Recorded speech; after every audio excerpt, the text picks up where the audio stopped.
আমাদের বর্ষারানী কিন্তু এসে উপস্থিত হয়েছে। বর্ষাকালের অপূর্ব শোভা আমাদের মনকে কিন্তু আনন্দিত করে তোলে। সত্যি বর্ষার মেঘ দেখলে মনে হয় যেন মনটা ভালো হয়ে গেল। কালো মেঘের পর্দার আড়ালে মুখ ঢাকে সূর্য।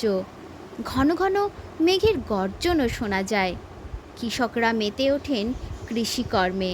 অবশ্য এগুলো গ্রামাঞ্চলে গেলে বর্ষার উপস্থিতিটা বেশি ভালো করে বোঝা যায়। বর্ষার বর্ষণ ধারায় ভিজে গাছপালা সবুজ সতেজ হয়ে ওঠে। তবেই তো এই সময়কে বর্ষাকাল বলা হয়। কখনো ঝিরঝিরে বৃষ্টি, কখনো অবিরাম বৃষ্টি। পথ ঘাট ডুবে যায়, খাল বিল নদী নালা জলে পরিপূর্ণ হয়ে ওঠে।